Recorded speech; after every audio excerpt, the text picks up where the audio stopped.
All right, so we're going to do a really quick assessment of whether or not the government has actually held IndiGo accountable for everything that's happened. The flights cancelled, the passengers that were put in distress and that were stranded, the airports flooded with luggage, all of these things. The government has said now action will be taken. IndiGo says it's back on its feet right now, but the real question that I'm asking right now is, has the government held IndiGo adequately accountable for what it did? Or have we simply moved on without actually looking at how the problem should be fixed at the bottom?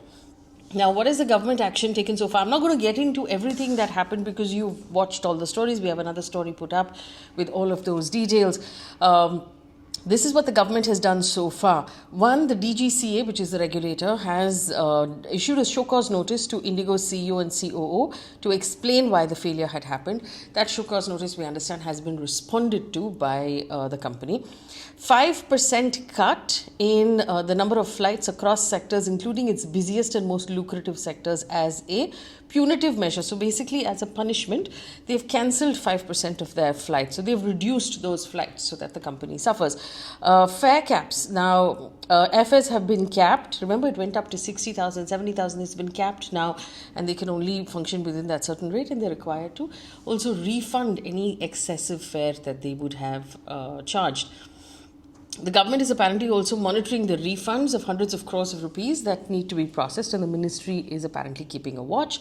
Statements have been made in Parliament. The Civil Aviation Minister, Ram Mohan Naidu, has said, and I quote, "No airline, however large, will be allowed to cause hardships to passengers."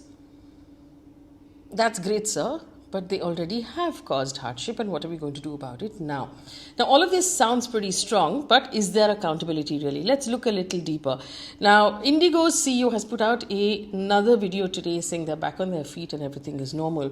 And they've basically blamed a combination of factors, including weather, winter schedule, minor technical issues, congestion, and new pilot test rules. But I want to introduce a new piece of information that has come in just today, which I think is fascinating, which is the ICSI, which is the Indian Company Secretaries Association. So it's India's apex corporate governance body. It has put out a statement carried by PTI, which basically says that there are governance lapses in IndiGo Airlines as a company. This is huge. What it means basically is that these were just not a combination of problems. This was a failure in planning. There were failures in compliance.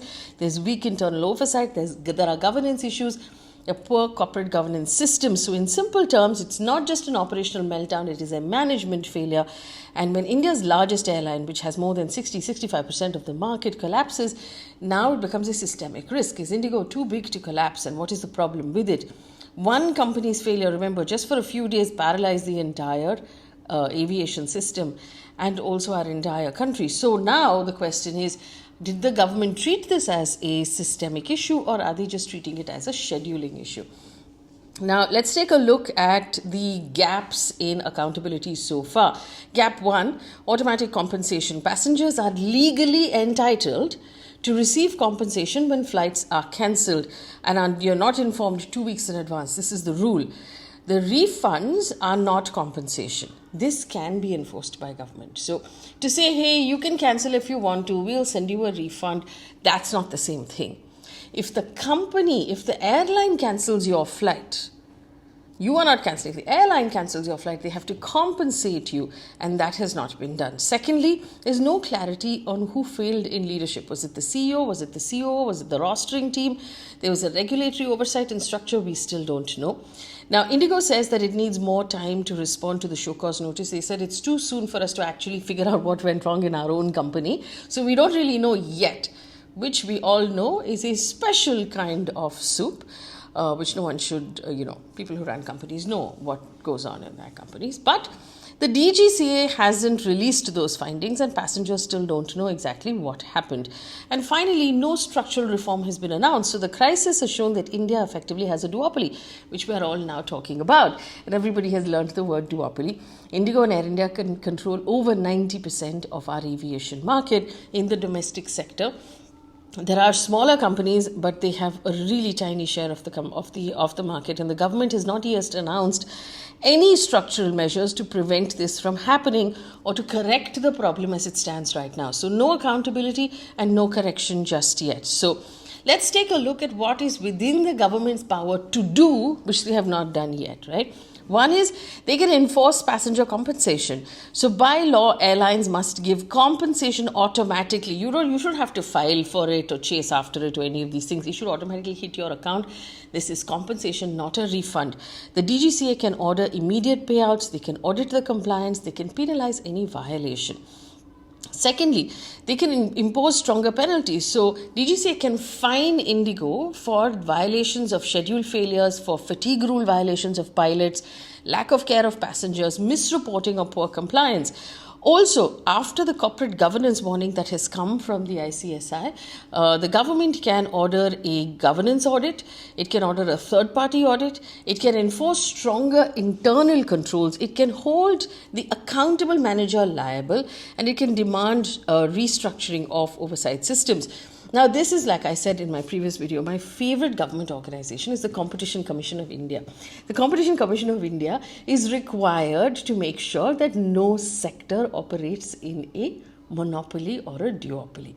The Competition Commission of India knows its job, one hopes, but it can actually start an investigation. It can investigate market dominance, it can investigate anti-competition competitive behavior, it can investigate the risk to customers in the way the market is currently designed, and the capacity of possibly of hoarding or of carteling, where basically prices are then decided not by market forces but by the monopoly.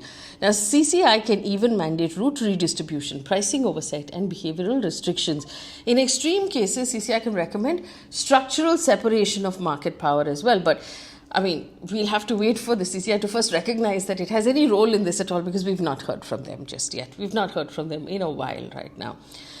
Then, of course, the government can also limit IndiGo's expansion if the Competition Commission feels that IndiGo has taken on too much, it's controlling too much of the market, and it's currently having scheduling problems, which means it's having operational or structural issues.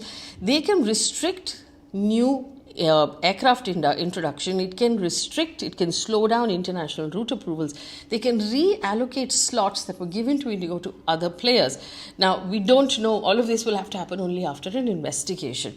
And then, of course, coming to the investigation, they can order a judicial inquiry or a joint parliamentary committee to investigate the regulatory failures, the airline negligence, the governance lapses, and the political and corporate influence. Remember, regulatory failures will be a huge thing. The DGCA cannot investigate the DGCA. If the DGCA is the one that has dropped the ball, it cannot be an investigation that is left to the DGCA to actually look at. The government can then do this investigation either by, appointing a judge to look into the investigation and setting up a team for him, or appointing a joint parliamentary committee. The government can force IndiGo to increase their pilot buffers, to hire more crew, to overhaul the rostering software, to implement fatigue monitoring systems, to submit daily compliance reports to the government to make sure all of this is following. So the honest answer at the end of it is, has the government done enough? So far, it doesn't seem like. So far, it seems corrective and not punitive, which is like, let's quickly patch this up and get it up and running as quickly as possible. But it doesn't seem punitive. The system, from what we understand, what we've been told, has been stabilized, but it has exposed a crisis. This crisis has exposed a couple of cracks in our system. One, India is over-reliant on one private airline. When IndiGo fails, the whole country feels it. Two, regulatory oversight did not catch the crisis early. Other airlines complied, IndiGo did not. The DGCA did not force compliance, and that's a problem, and that is why corporate governance experts now are getting involved.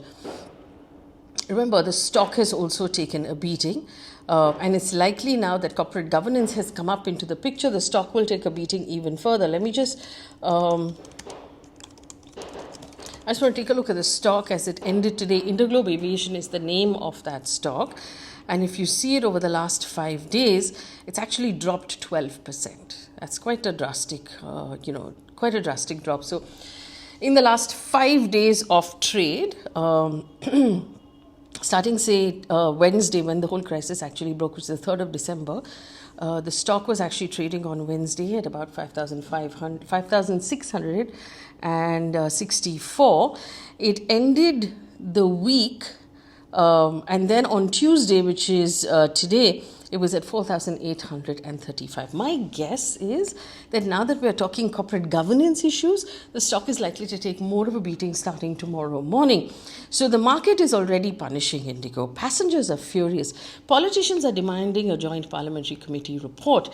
The question is, will the government take any of these options that are available to it and actually enforce it? Remember, India has a terrible history when it comes to airlines.